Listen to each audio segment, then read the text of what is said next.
G'day. Welcome to the Agricoach Podcast for families on the land who want to grow their family's wealth and prosperity across the generations. I'm your host, Ben Law, and I'm the financial bloke. G'day. Welcome back to the Agricoach Wealth and Wisdom Podcast, where we dive deep into the strategies, mindsets, and tools that help farming families become high-performing families. I'm your host, Ben Law, and I'm the financial bloke. Now let's talk about the brutal truth. Most farmers are committed to improving their land, building soil health, increasing biodiversity, and ensuring long-term productivity. They also spend time, money, and energy into breeding better cattle, growing stronger crops, and maximising production. But while they're focused on regenerating the land and boosting productivity, they often ignore something just as critical: their family relationships. High-performing families understand a truth that many overlook. Success in farming isn't just about the land, the livestock, or the bottom line. It's about far more than that. The best farm businesses don't just focus on financial strength. They prioritise personal health and happiness, as well as the strength of family relationships. Because when families communicate well, are aligned, work together, and build trust across the generations, they create a foundation that's just as resilient as healthy soil. Without personal resilience and strong relationships, even the most profitable farms can crumble under the weight of succession challenges, burnout, and conflict. I've seen it happen time and time again. Farmers doing everything right in the paddock, but in the end, a pretty good farming operation that should thrive ends up broken and lost. That's why I'm pumped for today's guest, Charlie Arnott. Charlie's an award-winning regenerative farmer, educator, and host of the Regenerative Journey podcast. He's passionate about healthy soil and thriving livestock. Today, we're diving into why regenerative thinking shouldn't stop at the paddock. It needs to extend to your family, your business, and your financial future. This one's going to be a bit of an interesting chat. So without further delay, Charlie Arnott, welcome to the podcast, mate. Ben, thank you for having me. Loved having a little bit of a chat with you a month ago in preparation and a few minutes just then. I'm very excited to spend some time with you today, virtually. Virtually, yeah. It's fantastic now with the internet and the technology. We can see each other and talk to each other, and it almost feels like you're together, doesn't it? It is. I can nearly smell you from here. Well, I went to the gym this morning, but I've had the shower, so you don't have to worry about that. I'm not sure. I'm probably smelling my dog, who I know rolled in compost this morning, so that's probably what I'm getting. Now, Charlie, you've got the podcast, which I'm sure pretty much most of my listeners will have heard, The Regenerative Journey, which is a really popular podcast here in Australia and I believe overseas as well, mate. But what I'd like to do is just kick off for anyone that's listening, just a quick rundown on your family farming history. So I think you're an 8th generation. And then I'd just like you to touch on, Charlie, if you could, because you're really into the regenerative space, is what was that wake up or that transition that got you into that regenerative mindset? Thanks, Ben. Yeah, look, I grew up here at Burrawa, where I am, and is home, and we were mixed farming, essentially. I'll give you the sort of the pricey version, but mixed farming at Burrawa means all sorts of enterprises, sheep, cattle, lucerne, cropping the whole show, very traditional, very conventional. Did a great job of it, I'd have to say. Won the odd wheat competition and so on in town. And I did that. I came back to manage the farm when I'd been to university and spent some time in Sydney working in pubs and things. So I was ready to come home and manage, and I managed in a way that was very aligned with my university studies and my experience here as a boy, as a student, and after that with Dad and how he managed. And I was probably managing that way with those very, all sorts of numbers of enterprises for, 5, 6, 7 years maybe. Yeah, 5 years. And then I just started thinking, it was just the beginning of the millennium drought, actually. So about 2001, 2, 3, somewhere around there, I was just seeing paddocks blow away in the wind. I was probably under a bit of mental and financial stress. Well, I know I was. I was starting to question my future. Did I want to be here? Where I'd grown up here was, well, as a child, I never considered it as work. It was a playground. We were kids having a lovely time in nature. And then that sort of morphed into, as a business owner and manager, nature became a resource to be utilised and plundered sometimes. So I guess I got to a point where I just didn't think that was very sustainable, or whether I want to be part of that anymore. You know, the paddocks blowing away, the stress, the strain, the uncertainty, you know, the amount of chemical, the more I understood and I read, and, you know, the amount of inputs we were using, which was typical of a, you know, mixed farm at Burrawa or anywhere really. We were using a lot of chemical inputs on cropping, on animals, on pasture. Yeah, so it was really a matter of experiencing some pain, which pushed me to consider what else I could be doing that might actually feel and look and sound and smell and, you know, be a whole lot more aligned with my values. Because I didn't really know what values were. I probably had values, you know, business values and ethical, moral, personal values, but I didn't really think much about them. But I know that my activities and my behaviour was not aligned necessarily with my personal values. That really challenged me. And so I pivoted, in a way, to use a technical term. The pain, the tension events were building up, and I guess the pain, you know, humans, we tend to react more to pain than pleasure. You know, we try and avoid the pain, somewhat attracted to pleasure, but the pain seems to have a louder message attached to it. So, look, I educated myself. I did courses. I changed, not consciously, but in doing all that other stuff, I changed my peer group, my farming peer group, and it was the best thing I ever did because I just, you know, we stopped using chemical. That was a big thing. We simplified a lot of things. We started looking more closely at our business, setting some more goals. It hasn't been all plain sailing, I have to say. From that point to now, there's been lots of ups and downs, and as all farmers know and experience, you know, the uncertainty of season and market, it's out about a lot of the things that we have to manage are out of our control, and that's really challenging. But the things that were in my control, I think I started doing better at most things, and I improved mentally and probably physically. I was reasonably fit back then, but, you know, probably as I aged, I sort of try and kept up with my fitness somewhat. Mentally better, spiritually was something that I didn't even think about before, you know, back in the day. And so, big journey. My regenerative journey had started essentially, Ben, and it's been interesting. It's been challenging. It's been very fulfilling ever since. And it's interesting, Charlie, like I'm guessing you said back in around 2000 or 2003, I mean, regenerative is now really in the vernacular or the vocabulary of everyone here in Australia. Most people know what we mean by regenerative agriculture, but it must have been a really unique space to have been back in, 20 odd years ago. Why did it actually matter to you back then to actually, because you've dug in, like you've doubled down, you've got the podcast, you're fully immersed in this. Like, why did it matter so much to you back then? Well, I guess internally, you know, for the farm business and for the landscape and personally, it mattered. As I was saying, you know, I was trying to get away from pain and get away from something I didn't want to do anymore, which was one motivation. I just knew I didn't want to be there. Not physically, but I just didn't want to be doing that stuff. You know, I'd wake up every morning, go out and kill stuff. That was my job. And so I didn't want to do that anymore. And luckily, at that, even 20 years ago, there were people, there were individuals, there were businesses like RCS Australia, with Terry McCosker, the wonderful HM network was in Australia then as well, and other individuals that I got to know, but mainly through RCS, actually, that I started education and mentoring and hanging out with the same farmers. And so it was important for me, and it was lucky for me that there was something to go to.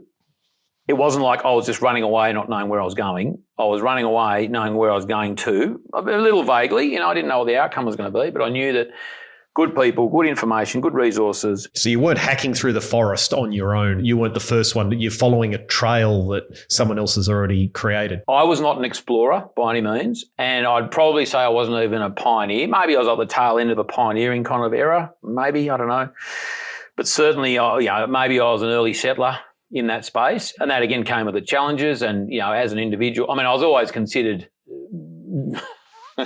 I don't know how would you say it, a bit odd, not normal, you know, in terms of around here, and that was fine, that's great, who cares? So when I started doing the things I did here, you know, I'm sure there was people thinking I was a fruitcake.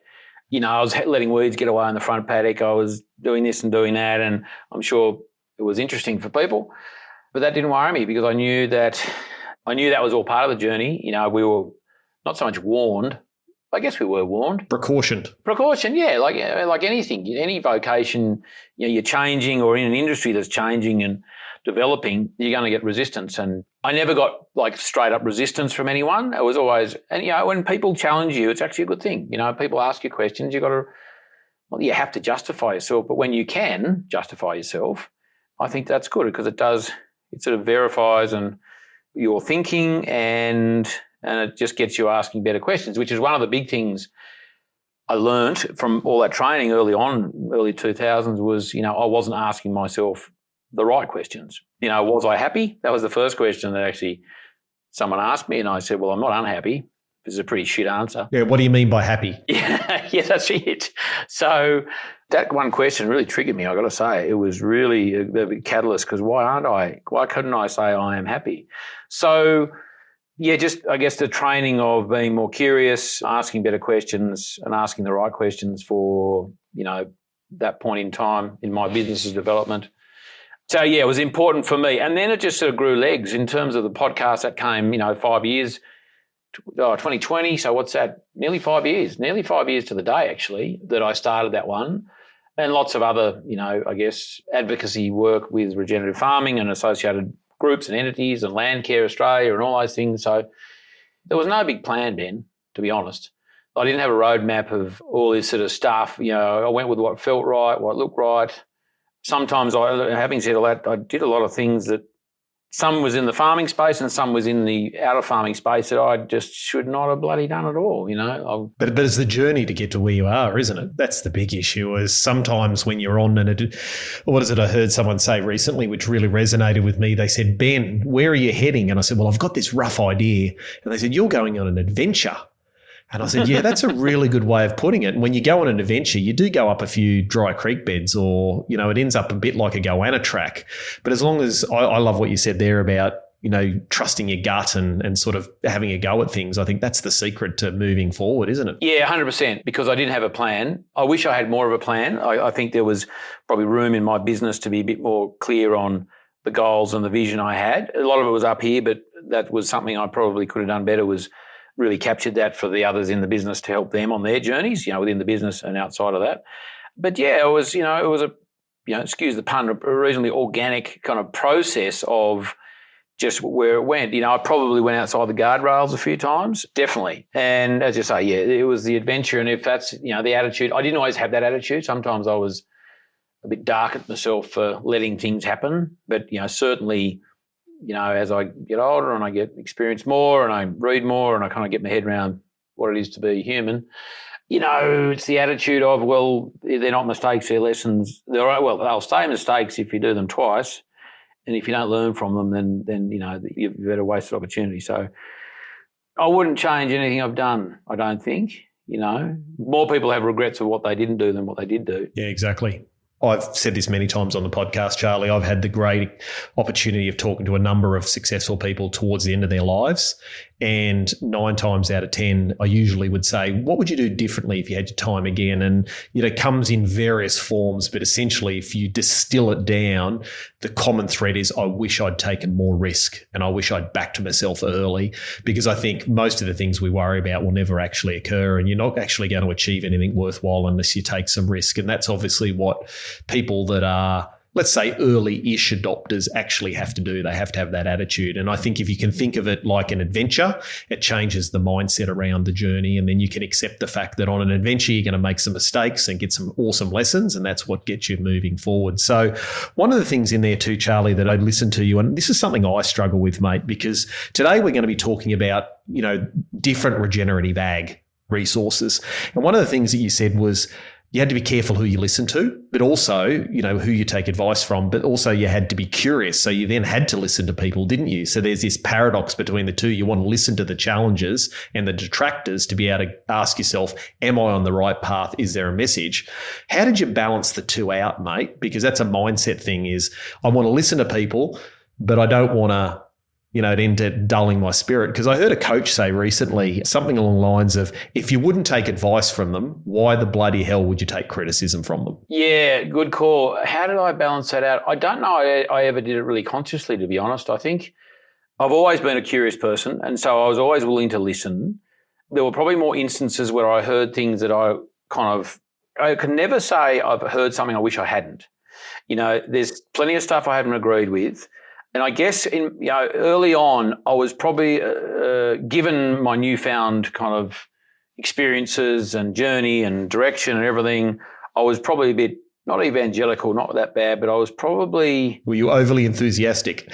Well, I was overly enthusiastic, so I was probably sharing a lot of stuff, which is fine, but I was probably making the alternative or what I used to do bad. Demonising. Yeah, sort of demonising that a bit, which I don't think did me any favours, and I don't know that it was a big problem I had, but certainly I can understand how that might have been misconstrued as that way, absolutely. So always being open, always being curious, always being willing to listen has been a strength. And I guess over time I've got better at being discerning of that. So less judgmental about what people are saying, going, you're wrong, I'm right, or you're bad, I'm good, or whatever the sort of the scales are you use. But it's probably more that, expressions like don't say no, say oh, come to mind. Or isn't that interesting, as opposed to that's wrong or you're a deal, So being more discerning, being less judgmental, which has been a great bit of a revelation really, because you can just take stuff on without absorbing it and take what you want from it, not because you're trying to take the bits that justify your position, but more like, you know what, that's actually a pretty good point. I'm a terrible liar and I don't think I'm a good arguer. My wife would probably have a different opinion about that. But when I feel like I am being, doesn't have an often, like challenged, I try not to put myself in those positions. If I hear something that actually makes sense, I'm really willing to just listen and shut up. Again, there's probably some people who wouldn't agree with that, but I think you're missing a lot if you don't expose yourself to it. If you don't even give yourself the chance to filter it or put it through your ears and in your head and, absorb it and consider it and be discerning, then you're really leaving out a huge amount of opportunity for change, for development, for growth, for those opportunities to pick stuff up. Because you'll always pick up something from people, won't you? Don't you? So like even if you are having a conversation with someone you don't necessarily, your values are different and all whatever else, there's always something. And I guess that's why I really enjoy doing the podcast. And look, yes, I get to choose who I talk to, so I always get people I know are interesting and are kind of on the same, same page. But, we'd probably you experience the same thing, Ben. You have a plan to talk about something and before you know it, you're over here and it's far more interesting. And if you weren't curious and open to that, you'd never have those conversations. And those people wouldn't feel, what they get out of it is they get to share. And that's a wonderful thing for people to experience as well, to actually be asked those questions and be listened to. My father always said, you got 2 ears and 1 mouth. You should use them in that proportion, and I probably haven't always done that. But I do remind myself often. Yeah, it's aspirational, is it? I don't think I'm not a bad listener. I get that. And look, it's interesting, Charlie. Like I work with and help create what we call high-performing families. And one of the key, and I'd say right at the top of the traits of those families is a growth mindset, which includes curiosity. And I've interviewed a lot of families over the years and talked to a lot of families. And that one key thing is the successful people that manage to maintain that success across the generations cultivate a curious mindset. So they become very devoted to their opinions and they work that out for themselves, but they're curious if someone has an alternative school of thought. They very seldom shut people down. And I find they're the ones that they're not flip-flopping, because you'd instantly think if someone is very curious, they'd flip-flop. I actually find they don't, but they manage to extract that from people. And it's quite an endearing trait too, because when you're curious and like you said, you ask people questions rather than saying they're wrong, you can quite often find some common ground. Now, Charlie, one of the things that we're going to talk to, or the main thing I want to talk to you about today is obviously you talk a lot about regenerative agriculture. And I'm not in the production space in my world, mate. I'm in the people, planning, wealth, intergenerational transitioning space. And one of the things that I've come to know over the years is, farmers spend so much time worrying about the health or the regenerative health of their soils, their crops, their livestock, etc. But they seldom think about the family, which I actually think the family is probably the most important regenerative asset for a business on the land. I'll give you an example as why I believe that is. Over the years, I've seen lots and lots of really well-run farming operations that when it gets to the time where you think they should be absolutely reaping everything that they've sown, they should be harvesting this beautiful financial crop, shall we say, it all starts to fall apart. So, mum and dad's relationship falls apart, relationships with the next generation start to fall apart, financially it comes undone, and then all of a sudden it falls in a heap. And so I'm guessing you've seen the same many times over the years. You think, wow, they've got all their shit together, they're running a really good operation, then it implodes. And I get at least a half a dozen of those a month come over my desk. We're running a great operation's fallen down. So how do you see the family and, yourself, so the human being, shall we say, so the humans, but also the relationships as being a regenerative asset? And do you find many people talking about that? Well, it should be and could be a regenerative asset, absolutely. The people part of any business is the most complex, as I'm sure you know, because it's the most subjective, it's the most dynamic, it's the most influenced by emotion, personalities, everything else. All the objective parts of a business influence the people. Markets are good, markets are bad. But if it's not regenerative, if it's not stable, if there's not a stable foundation, especially farmers, as you know, unique situations where they live in their workplace. So you can't but help have the family dynamic, the personal relationships influence literally what goes on out the door. The demarcation and the balance is very challenging to find. I've been a client of Farmers Academy, and the guys there, Ben, and one of the first things I learned from them is that, I hope I'm going to get this figure right, that 93% of all problems in a business are the consequence of a lack of procedures or processes or systems. But who runs those systems and who runs the procedures? It's the people, So if those things aren't clear, and I'm talking about a business in that sense, but, families need to have not dissimilar things. They need good communication.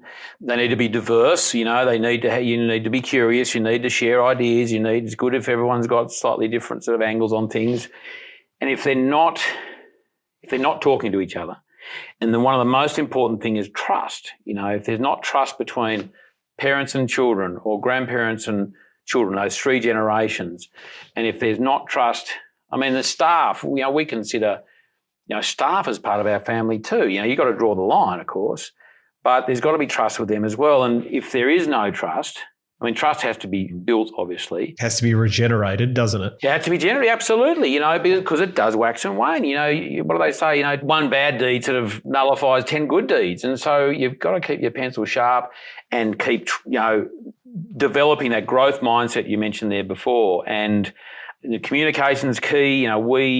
We have this wonderful little ritual around the table at dinner. It's like, what was your favourite part of today? Everyone, it doesn't matter if they're friends, family, strangers. We have, what was your favourite part of today? And people start talking about that, and it builds. I guess it inadvertently builds trust because you're talking to people, but you get to understand and you get to know people, and it also the gratitude that is shared, and it's all about the way you look at things, isn't it? It's all about perception. You can be grateful for everything, and everything looks so different to if you are not grateful and you're just a whinge bag, and that impacts absolutely everything. So if you can create as parents, and managers of business, if you can create, yes, a bit of structure, a bit of communication structure, whether it's nightly chit chats around the dining table or weekly check-ins or monthly meetings, whatever it happens to be, it's absolutely important that families do that. That's been a really big thing for us in our communication, and our organisation has, in terms of, are we organised or not, is all about how well we communicate. And what's an antidote for bad succession? It's just good communication. And as we were saying before, 5, 10, 15 years out, and because there will be no business to generate. I love the word generate, generative agriculture or generative families. There's no ceiling. Regenerative feels like you're getting back to where it was. You're regenerating it to a point, but generative families just are growth mindset families, aren't they? They keep, and that may change the direction of where they're going, but they're always going forward. It's interesting, Charlie, So I have what I call the high-performing families framework, and I'm not going to go into it today, but there's essentially 3 pillars to that, and this is a really interesting one, is there's wisdom, there's wealth, and then there's well-being. Okay. Now, well-being is a really challenging one when you talk to, especially dads, because we say, they're the three pillars. If you don't have wisdom, you don't have wealth, and you don't have well-being, you are stuffed, and you can't have two out of the three. You've got to have all three. And I've overlaid this over successful families for years now, and you can almost tick it off as a tick box. Now, the interesting part is the well-being component, which, as I said, usually dads bristle up about that. What do you mean well-being, young fella? Is mindset, alignment, and communication. They're the three components. And so its mindset is, have we got the right way of looking at the world? Are we a growth mindset? Are we resilient? Are we grateful? Those things, which again is a little bit fleeting. Then there's communication. Can we communicate well? But also, are we aligned? Are we all on the same page? And if we don't have all of those, we don't have well-being. And it's interesting when we get families together, Charlie, is this whole well-being component, because that's for me, is a lot of the generative part of the family. If you've got to continually work on that. And so as soon as I say to dads quite often who are, around our age group, and we talk about well-being, and they're like, what do you mean well-being, son? We've got to focus back on the farm. The younger generation and mum usually get it, and they go, we need some time off. We need to balance work and life. We need to have fun as a family, not just on the farm. And so the families that do that, do you see resistance in a lot of your, shall we say, mates and family and people around that whole well-being component for a family? Because I think that's a key space that most families are missing. So the resistance is absolutely a big thing. And you're right. Generally, the females are a bit more kind of on that wavelength, and they appreciate the benefits of well-being. And as importantly, they see their husbands and their sons and so on not in a good state of well-being. It's obvious to them what needs to happen. Like, if they are not in a good state of well-being, if they're not in a good mindset, forget everything else, because you could have a good season. You could have a really good market. All the green lights might be on, but if you're not in the right headspace to actually react and respond to those good market conditions or whatever might be favourable at the time, then you're no good to anyone. And so, absolutely. And it's interesting. We do our biodynamic workshops, and countless times I've spoken with wives, generally who have had challenges with engaging with their husbands. I'm using very diplomatic language insofar as the chemical use on their farms. And, I've known people who've divorced over it. I've known people who have felt like their illness of themselves or their children has been as a result of being in that environment where lots of chemicals are being used, or in the very least, they just bloody go away for a week or two while dad's out there spraying. And, so there is clearly resistance in those families to just general conversations about well-being. And I don't know anyone could argue that, synthetic chemicals in a farm environment is not probably going to challenge your health a little bit. I think there's enough science out there about that. So it is often beholden to the women to challenge their husbands, and they're probably the best people to do it, by the way. They are, but the next generation is too, is what I've noticed, Charlie. Like when I do roadmaps with families, we're like, well, what does the younger generation want? What are we talk about aspirations. So we say, what's the aspirations of mum and dad for themselves and their kids? And what are the aspirations of the kids? And when I say kids, I mean, young men and women who are over 18. What are their aspirations for themselves and for mum and dad? And invariably, with very few exceptions, the next generation's going, we want mum and dad to take it a little bit easier and look after themselves.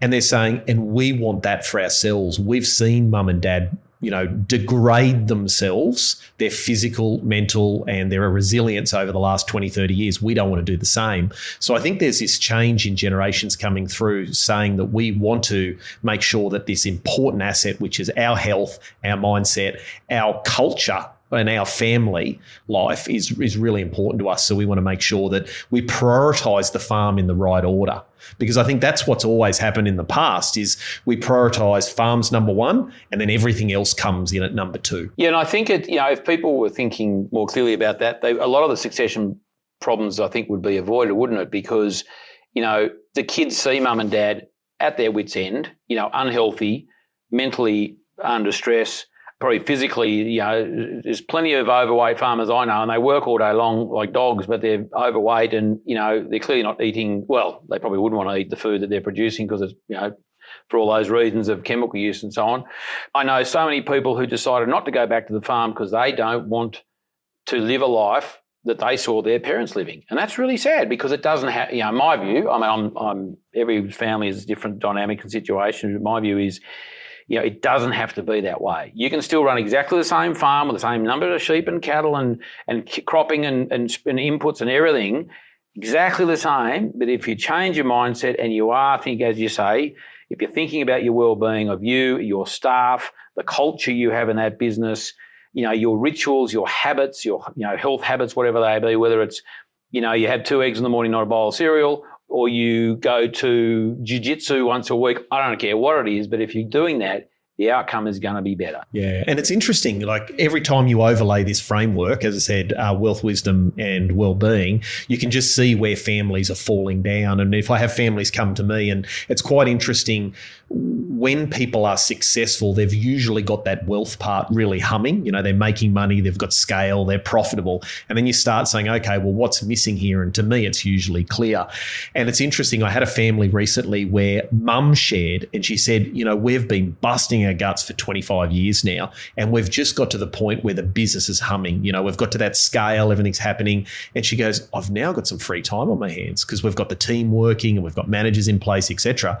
And she goes, I feel really guilty if I'm not working 24 hours a day. And I said to her, and the paradigm shift for her, I think at the time was, I said, the thing is, you need to be at the peak of your game because you're now running a really well-run operation that's scaled and got people involved. You've got the next generation coming through. It's critical you're at the top of your game. And if you don't regenerate or generate you and make sure you're right, you're going to run into problems in the next 5 to 10 years. And the kids are going to see this. And I said, taking some time off and just sitting around, twiddling your thumbs, going in the garden, getting a hobby, like you said, jiu-jitsu, having a holiday is not a reward. It's essential. It's essential to the success of your family intergenerationally. And as soon as you change the paradigm to go, a holiday or some time off or jiu-jitsu in town or going to the gym is a reward, it's essential, then all of a sudden it clicks. And it clicks in their head and it changes things. And I love to see that. And also when you talk about, the next generation, and this is what I'm passionate about, Charlie, is the next generation coming through is the ultimate regeneration. Because if you can create this beautiful family, beautiful farming operations, successful business, and then if you get to the end of it and all the kids are like, we're not interested in this anymore, this is not working, well, then you're not regenerating. That's the end of the farming operation. That's the end of the enterprise. And if you haven't prepared those kids to be able to manage wealth, when the farm gets sold and there's millions of dollars go down to the next generation, then we end up with what we call the lotto issue, which is most lotto winners end up bankrupt. And so kids, you sell the farm, goes down to the kids, they don't know how to manage it, they're bankrupt. And so preparing the next generation and investing time and money is so critical. And so you can sit down with the family and say, how much are you spending on, a new tractor this year or on some more fencing or some fertilizer, whatever that thing is. And then you say, how much you're investing in your family, yourself, your communication, your relationships, your strategic planning. And it's almost like it's a luxury. And I want to flip that, Charlie, on its head and say, well, if you're running a 10, 50, 100, $200 million farming operation, you need to be starting to think about our most important asset when we get to it, because I can tell you, Charlie, when you're 90 years of age, if you're lucky enough to last that, and you say, what's the most important thing in your life? Most people will say, my friends and family.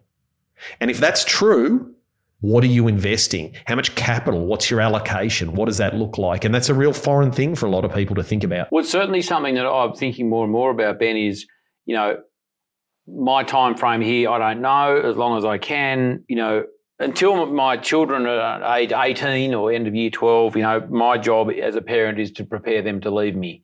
And that means a whole lot of stuff, socially, culturally, financially. There's lots of, things I want them to understand and know and be good at before they leave me. But I also want them to have the opportunity to come back, but only when they've experienced and put those skills into practice. And they won't come back unless they have the opportunity and it's attractive to do that. I want to be able to offer them something that they would consider an asset, a sanctuary, something that is attractive for them to take over essentially and change as they see fit. I don't want them coming back and thinking this is a burden. I don't want to end up like mum and dad. that it's a liability for them. I don't mind what they end up doing, but if I give them an opportunity for them to consider that this is potentially the perfect career path, location, situation, amazing business for them to slip into, I would love nothing more for that to happen. And again, it comes down to, all the things we've talked about, the good communication and the trust and the learning and as important as anything is the challenges, and if my children are going to leave me at age 18 and I will feel that they are prepared for the world, it also means I'm preparing them for challenges. And the way I do that is I challenge them while they're still here. And that is being honest and that's being open and good communicators. And in the very simplest of examples is, if they're climbing up a tree and it looks dangerous, don't tell them to come out. They'll work that bit out, and have those small challenges because they'll deal with the bigger ones in life much better for the training they'll do here. But I'm much more conscious of it now, Ben, and I guess I'm at an age where my children are growing up and I am looking out the window and going, if I was 20, 21 again and, would I want to come back to this? We've got big plans and big ideas about what we want to set up, and not just so they can enjoy it or potentially have the opportunity to manage and run it. I've got plenty of years left in the tank too, so I want to have fun while I'm here. Just had a quick thought there, Ben, about taking time out. One thing we've been really conscious of earlier this year is to create a 12-month default calendar.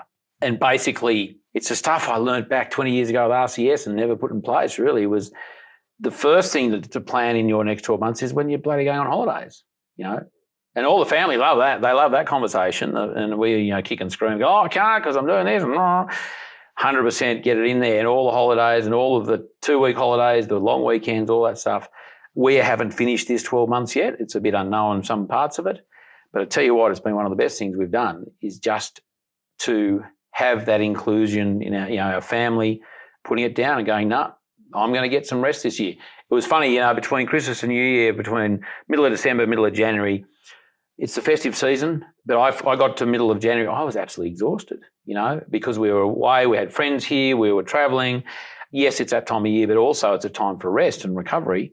As we give our paddocks and pastures a rest and recovery, I wasn't doing that with myself. And I said, at the middle of January, I said, next year, there's a week somewhere in this mid-December, mid-January where I need a week's recovery. I can't do it.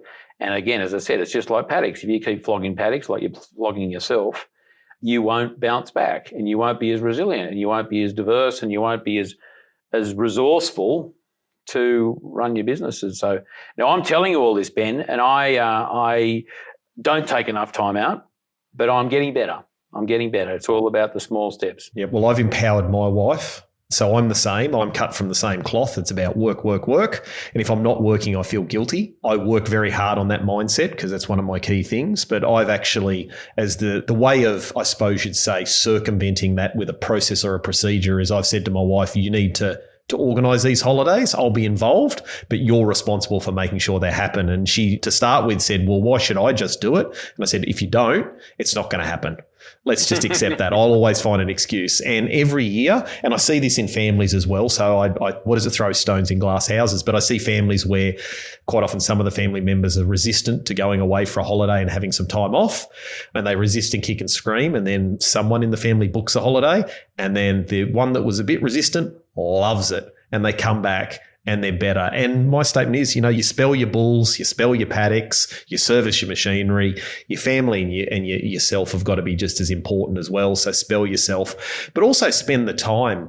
If you get your tractor, you've got to service it. You've got to recalibrate machinery, don't you? So for yourself, it's like part of that is regeneration, which is we need to look after ourselves and recuperate. But we also need to get that mindset right in the sense of where's our plan, like reviewing that plan. Where are we going? What are we doing? And this is why I bang on to people about this intergenerational transition. You need to be thinking 5 to 10 years before, because the last thing you want to do is throw a hospital pass. Now, anyone who played football will know what a hospital pass is. And for those that don't, it's someone that tosses you the ball just before you're about to get tackled. And I see this in so many families with the next generation is they throw them this hospital pass. It gets to that succession stage and then it just turns into a shit fight for the whole family. So we need to prepare. We need to be mentally prepared. We need to treat, I believe, the family like a regenerative resource. start to reinvest in. So, Charlie, we're coming up to the end of our time now, mate. I like to make sure people can go away with some action they can take. So if you look at yourself and the way you've learnt over the last, let's say, 20 years, what's, say, 2 or 3 things you think people who are on the land should really be focusing on if they want to be regenerating them, let's say themselves or their family or their business? What are 3 things you would go back and tell yourself, shall I say? Well, that's what we talked about, Ben, was definitely have a 12-month annual calendar for your family. Like all farmers will have a 12-month annual calendar for their sheep, their cattle, their cropping. We're all good at that. But we're terrible generally at planning our family's annual stuff. So we've been through that. I've found having a morning routine. It sounds small. It sounds kind of, maybe not important, but it's one of the best things I've done in the last few years is, I get up at 5. My daughter gets up at 5. She's 14. She's homeschooling. We chat for a bit. We read. We've got books we read. We do our little breakfast. And I plan my day. This is getting a bit granular, but the night before I'll write the 3 wins I want for the next day and I'll sleep on it. And then the next morning I reread them. I've got this 5-minute gratitude journal, which is just awesome. If anyone wants a really easy, simple, great way of changing a perspective on life, just get yourself a 5-minute journal. So setting, the mindset of what my wins are for the day. And then since I've been doing that, it's much, much more likely for those things to actually happen. It's fantastic. Because they're key objectives, aren't they? Yeah, totally. Yeah, because you sort of, you sleep on it and you get up in the morning and you sort of just end up doing them more because they're just embedded in there. Just on that, I think a really important point before we go into that next one is those 3 wins need to be things that actually move the dial. So they're actually going to move you towards your key objectives, not just waking up in the morning and saying, I'll just go fix that fence. I'll check the water troughs. It's like, what are those key wins that are going to get you and move the dial towards your success? No, 100%. Yeah, they can't be just like I've got to make that one phone call, unless it's a very important phone call. I think knowing my numbers better. I actually quite like being forensic with numbers, but I often get scared of the result. But when I drill down on the numbers, I'm talking financial numbers, even if the result is not good, the sense I get from understanding and knowing what the numbers are is the feeling of control that I need, so which is really important for then how you then, make the decisions going forward. I would also say measure things, measure things a lot more. I'm talking about in the paddock, I'm talking about in the office, I'm talking about also with your family. Measure, like asking your kid what they're grateful for, what was the best part of the day, is a form of measurement because you're gauging on how your kids are.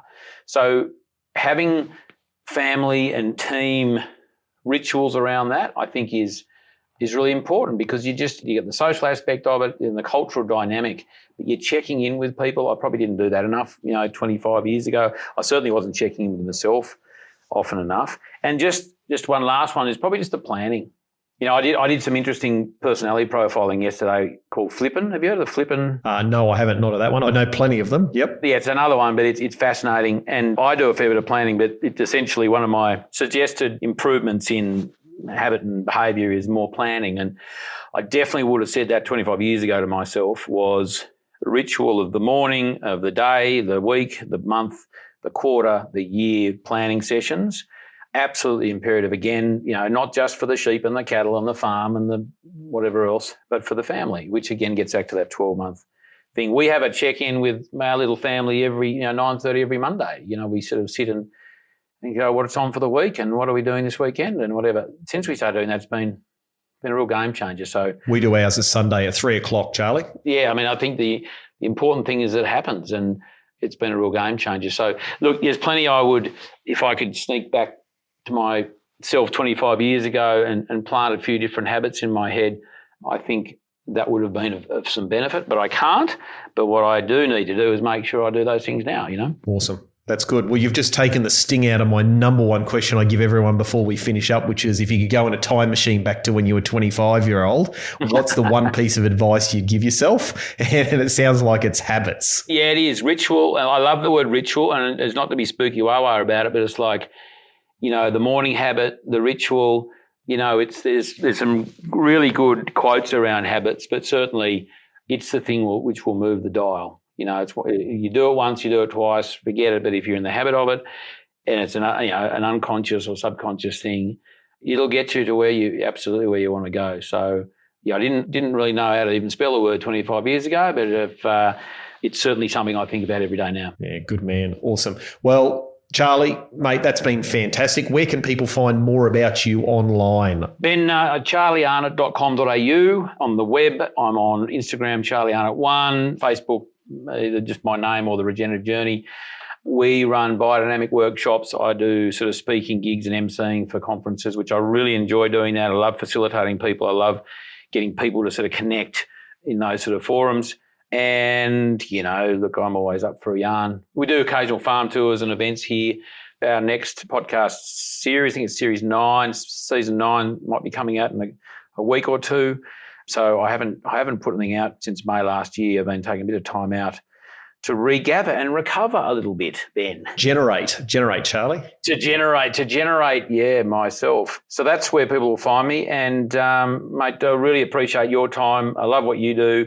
I love the topic we talked about today, the regeneration of families so they can be more resilient and can also then create resilient businesses. But, the finance piece in any business is pretty important, and there's probably not enough people talking about that.